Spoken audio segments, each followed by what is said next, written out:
Assalamualaikum warahmatullahi wabarakatuh. Bismillahirrahmanirrahim. Alhamdulillahirabbil alamin. Wa bihi nasta'in ala umurid dunya waddin. Wassalatu wassalamu ala asyrafil anbiya'i wal mursalin sayyidina wa maulana Muhammadin wa ala alihi wa ashabihi ajma'in. Subhanaka la ilma lana illa ma 'allamtana innaka antal alimul hakim. Wa tub 'alaina innaka antat tawwabur rahim. Wa la haula wa la quwwata illa billahil 'aliyyil 'azim. Rabbi shrah li sadri wa yassir li amri wahlul 'uqdatam min lisani yafqahu qawli, amma ba'du. Hadirin jemaah salat maghrib Masjid Masyarakat Taqwa yang dimuliakan Allah. Pertama-tama terlebih dahulu marilah kita sama-sama memanjatkan puji dan syukur kita kehadirat Allah Subhanahu wa taala, karena dengan nikmat rahmat, karunia, taufik dan hidayahnya jualah sehingga kita pada malam hari ini kembali kita dapat melanjutkan pelajaran kita, yaitu tentang kajian kitab fikih, kitab Sabilal Muhtadin yang dikarang oleh Datuk kita Kelampayan, yaitu Syekh Muhammad Arsyad Al-Bajari.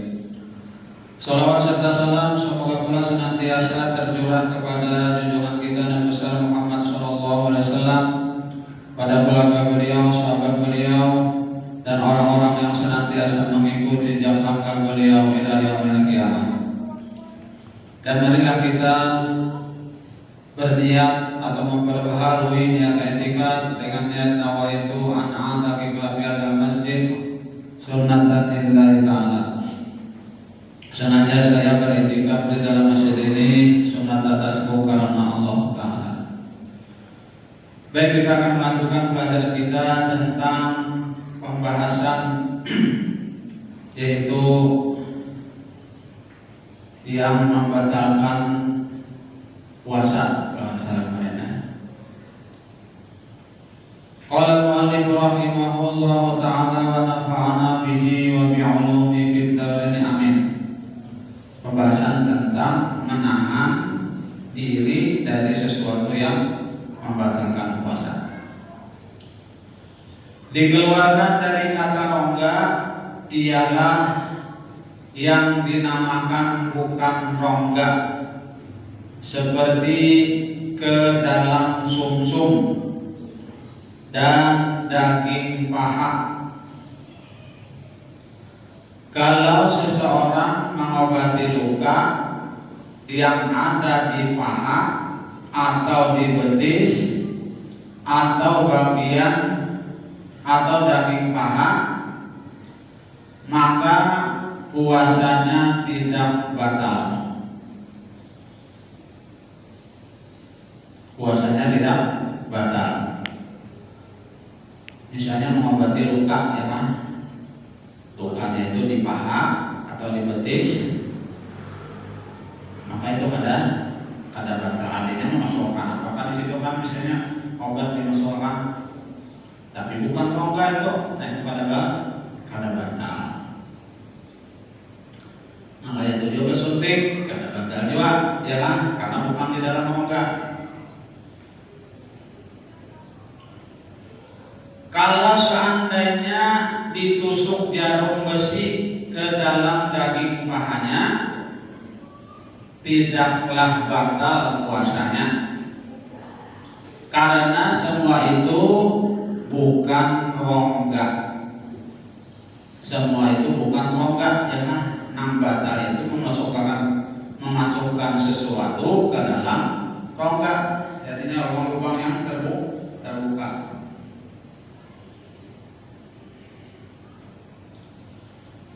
Kalau seseorang menikam tubuhnya dengan pisau atau orang lain menikam tubuhnya dengan seizinnya, dan ujung pisau itu sampai ke dalam rongga tubuhnya,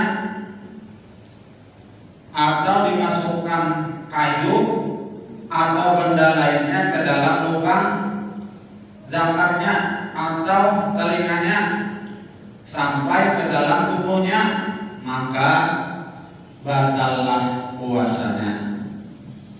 Sampai ke dalam rongganya ya, batal puasanya. Dikeluarkan dari kata lubang yang terbuka ialah setiap yang sampai ke rongga, dan lubang yang tidak terbuka, maka tidaklah batal puasa dengan berminyak, sekalipun minyak itu masuk ke tubuh melalui lubang pohon bulu atau dikenal lubang pori-pori atau rambut tadi ya kan, itu ada kata.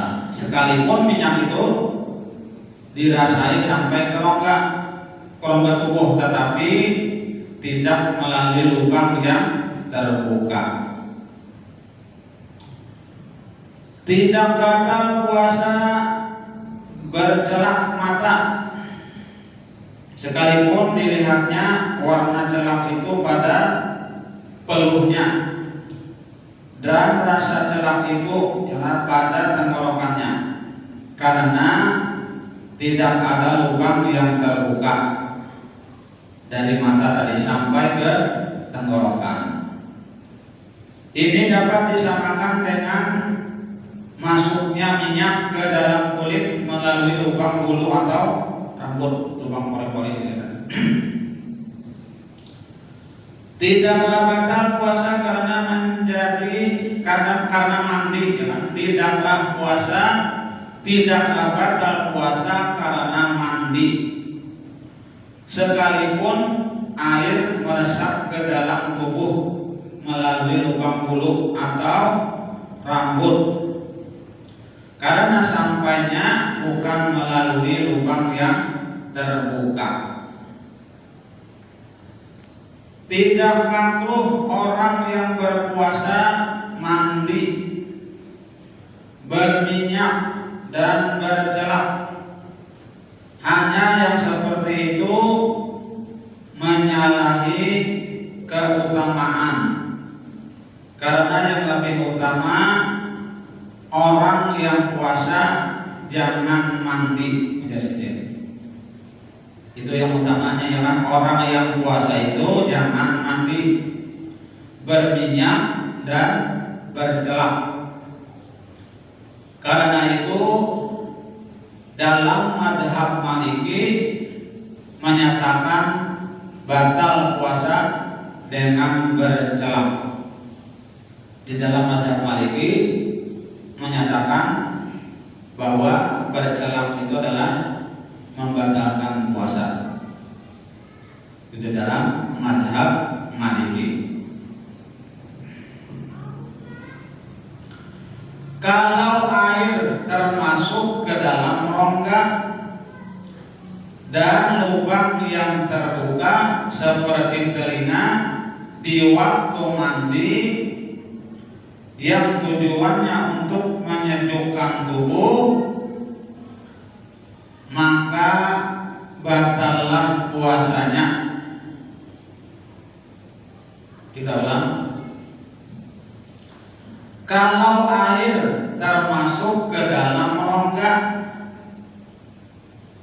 dari lubang yang terbuka ya seperti telinga di waktu mandi yang tujuannya untuk menyejukkan tubuh, maka batallah puasanya.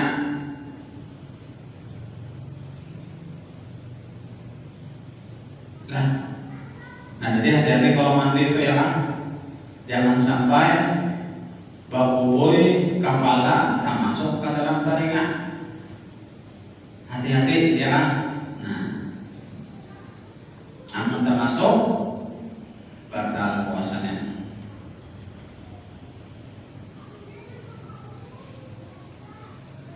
Karena tujuannya tadi mandi tadi untuk menyejukkan tubuh, ya. Tetapi tidak batal puasa dengan atau karena bersumuk, berbekam kita bersumuk. Namun yang utama tidak bersumuk pada saat berpuasa. Karena bersumuk atau berbekam tadi dapat melemahkan tubuh.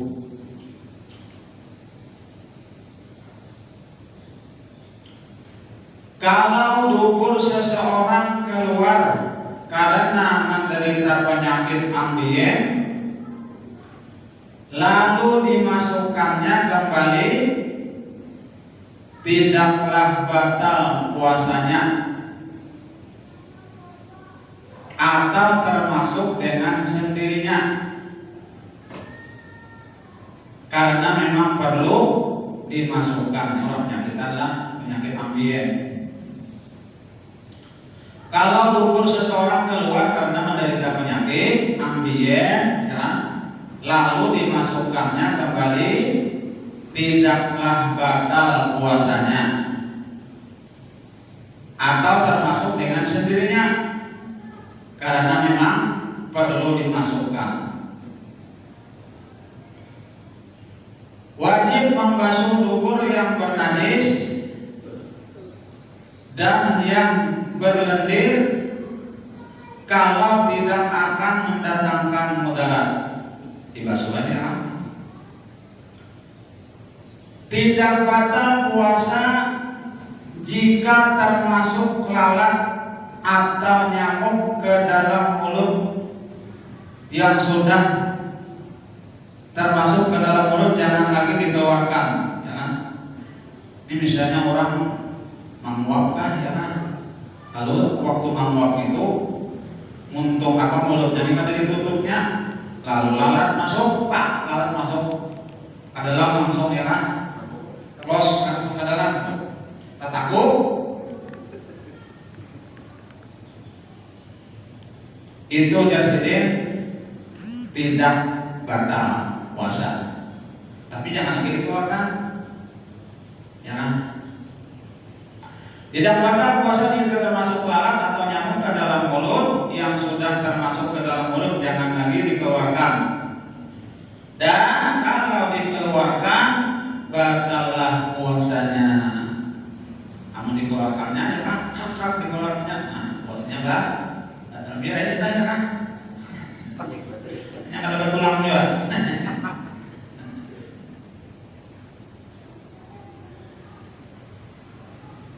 Karena disamakan dengan muntah, ya sendiri. Karena disamakan dengan muntah.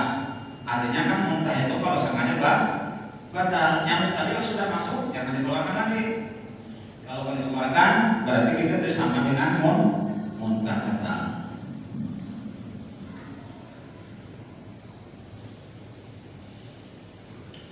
Sebagian orang yang termasuk lalat ke dalam perutnya lalu berusaha mengeluarkannya, maka yang seperti itu termasuk kekeliruan, ya kan? Termasuk kekeliruan.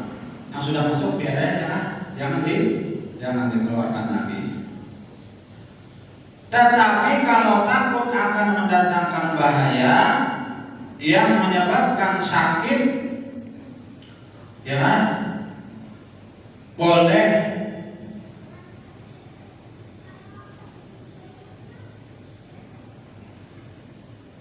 Tetapi kalau takut akan mendatangkan bahaya yang menyebabkan sakit, yang menyebabkan boleh bertayamum, maka diperbolehkan mengeluarkannya dan wajib mengqadha puasanya. Batal ya. Kalau misalnya takut misalnya bahaya, masuk tadi, lalu dikeluarkannya, boleh bagi sendiri, cuman wajib mengqadha puasanya, berarti puasanya batal juga ya, batal sama dengan muntah tadi, Bang. Tidak batal kalau termasuk debu jalanan yang suci dan debu tepung dikala mengayak tepung, baik sedikit maupun banyak, karena memang sukar menyingkirkannya.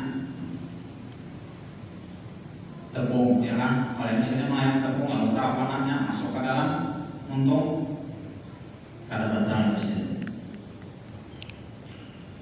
Tetapi jika disengaja membuka mulutnya lalu masuk debu ke dalam mulutnya, maka batallah puasanya kalau jumlah debu itu banyak. Tetapi kalau jumlahnya hanya sedikit, maka puasanya tidak batal. Sahihul Aqwal berkata, mulutnya dibuka di dalam air lalu masuk air ke dalam perutnya, batallah puasanya karena tidak sukar menyingkirkannya. Ini bisa mandi berjalan kan sama ya kan? Kalau mulut dibuka masuk ke dalamnya, batal puasanya. Kalau meletakkan sesuatu ke dalam mulut untuk sesuatu tujuan lalu tertelan karena lupa, tidaklah batal puasanya. Tahu lagi, kalau meletakkan sesuatu ke dalam mulut untuk sesuatu tujuan lalu tertelan, artinya kada sengaja deh, karena lupa, tidaklah batal puasanya. Menurut Darimi, kemungkinan yang terjadi, kemungkinan seperti itu terjadi kalau seandainya pada mulutnya atau hidungnya diletakkan air, ya kan? Kemudian bersih dan air tadi termasuk ke dalam perutnya atau ke dalam otaknya, maka tidaklah batal puasanya.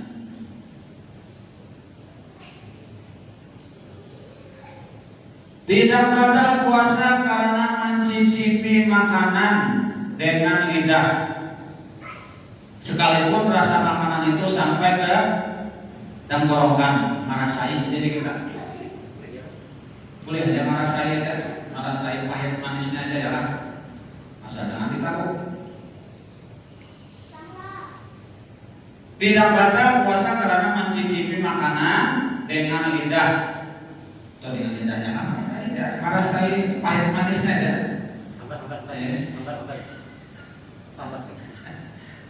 Amun misalnya kurang masih tambah ya kan, kurang manis tambah gula ya kan, jilat lagi. Ada bapak, asal jangan ditakut. Sekedar mah ada rasanya ya kan. Ada apa-apa di sini? Bang kada kayak itu kayak gitu, masa-masa kada nyaman ya kan? Adanya ada tahu ambar mesinnya.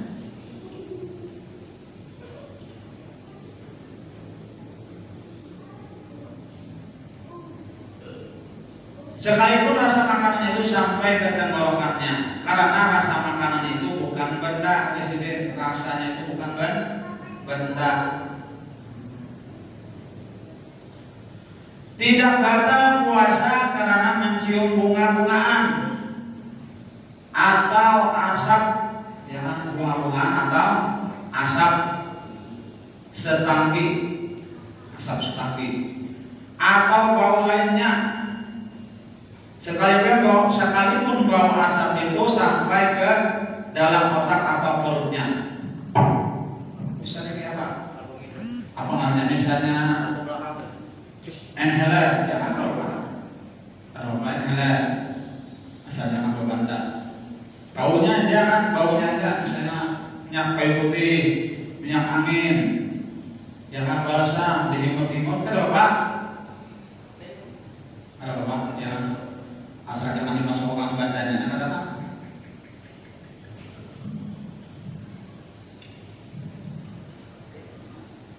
Yang harum baunya diolah. parfum baunya aja. Asal jangan asap mengangkutnya itu jangan masuk ke dalamnya kan.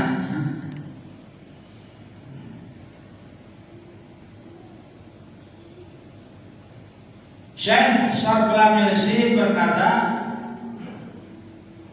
dipahami dari apa yang diterangkan di atas bahwa tidak batal karena terhisap bau tembakau.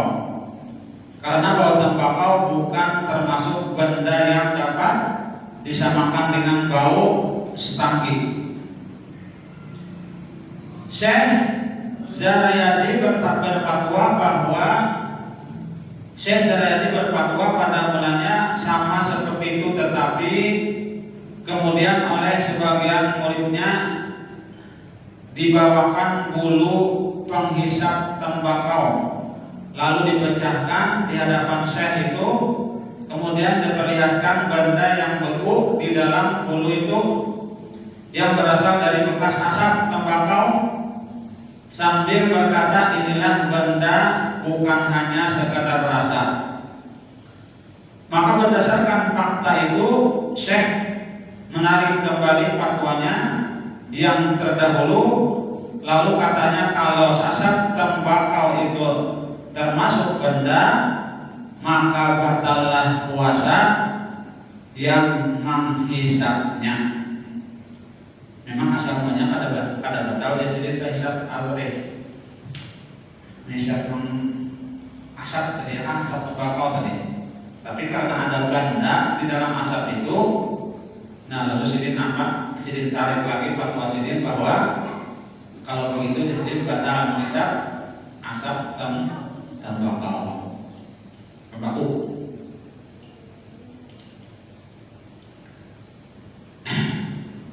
Syekh Taimi berkata, kalau asap tembakau sampai ke tenggorokan, batallah puasanya.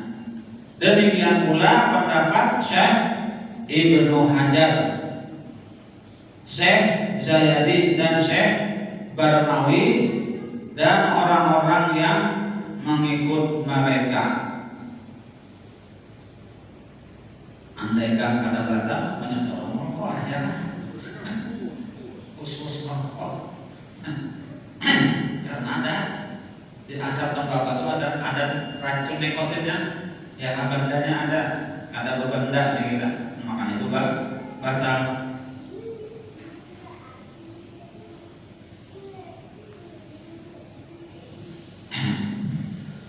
Apabila asap tembakau dia diasapkan sekali lagi dimasukkan ke dalam rongga tenggorokan, maka batallah puasanya. Asap tembakau berbeda dengan asap setangki. Ya, asap tembakau dimaksudkan memang asap itu yang menyegarkan, tetapi asap setangki hanya dimaksudkan baunya saja. Ada kalau disamakan dengan asap setangki tadi, karena asap setangki itu hanya baunya aja. Kalau asap rokok itu ada benda yang ada racun nikotinnya di situ di asap itu. Dan lagi asap tembakau masuk ke dalam tenggorokan karena dihisap seperti minum, dan jumlah yang sampai ke dalam tenggorokan lebih banyak dari jumlah asap setangki. Dan asap tembakau yang terkumpul karena dihisap tadi dianggap benda menurut ukuran adat. Demikianlah keterangan Syekh Taimi, dan seperti itu juga yang diperkuat oleh Syekh Ahmad Nakhli dan Syekh Ali Sufi dalam nukilannya.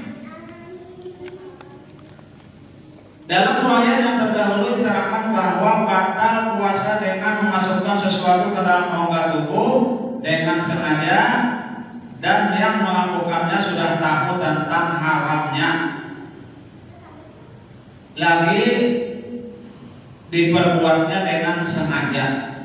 Maka kalau seseorang makan atau minum karena terlupa bahwa ia sedang berpuasa atau tidak tahu tentang haramnya, atau dipaksa orang,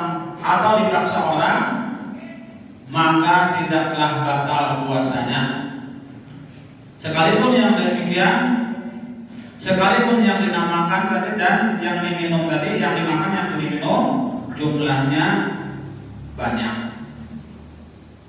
Jadi makan dan minum tadi, kalau yang misalnya lupa, kada ingat, atau kada tahu haramnya, maka itu kada tidak membatalkan puasanya.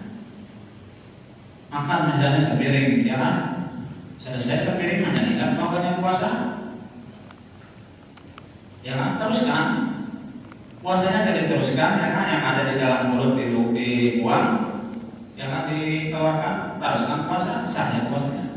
Asal kada ingat, ya asal kada ingat, jangan pura-pura kada ingat, ya kan? Jangan ya ingat lah.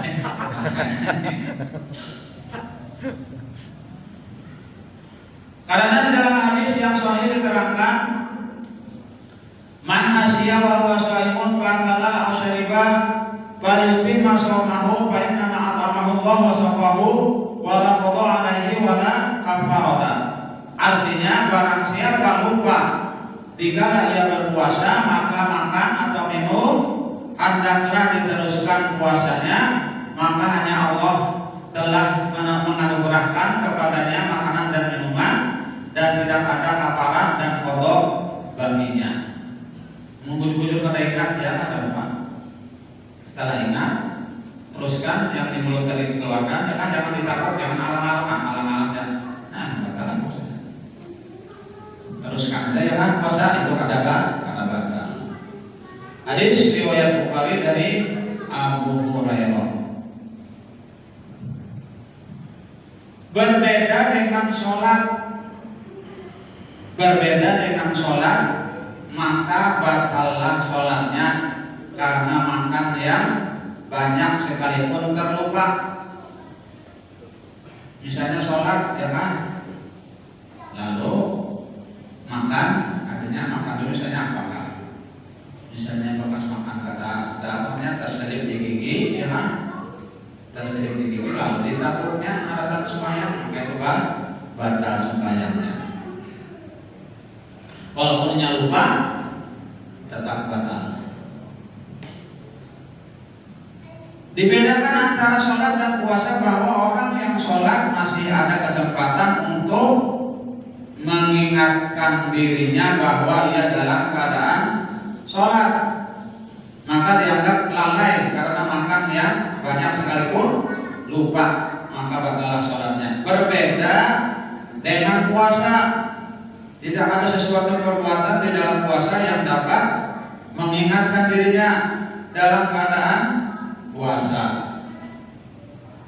Karena itu tidak digolongkan ke dalam kesengajaan, ya kan, kesengajaan makan yang banyak karena lupa. Karena itu tidaklah batal puasanya dengan makan dan minum dan dapat disamakan dengan perbuatan lainnya yang membatalkan puasa apabila dikerjakan karena lupa, tidaklah batal puasanya. Karena memperbuatnya, ya kan, terkecuali murtad, maka batallah puasanya, sekalipun dengan segera kembali masuk Islam. Tidaklah batal puasa karena menelan air liurnya sendiri. Tidaklah batal puasa dengan menelan air liurnya sendiri yang masih dalam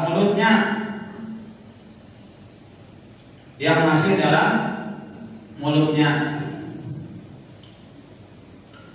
sekalipun kalau dikumpulkan jumlahnya cukup banyak, dikumpulkannya air liur tadi, kalau ditabungnya terlalu,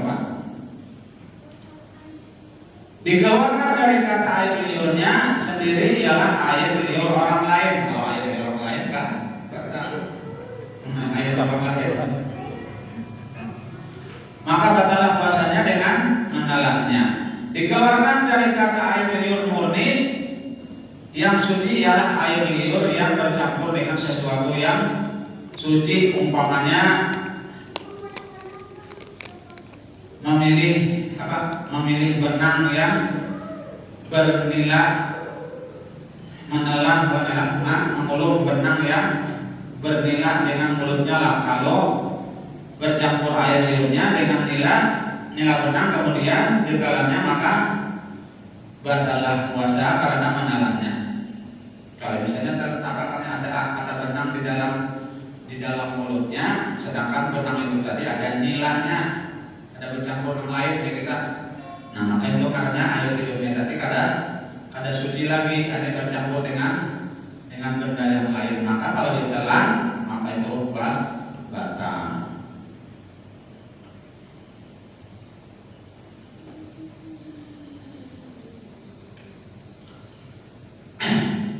Dikeluarkan dari kata air liur yang suci ialah menelan air liur yang kena najis, umpamanya bercampur dengan darah atau dengan benda najis yang lainnya, sekalipun tidak tampak warna darah karena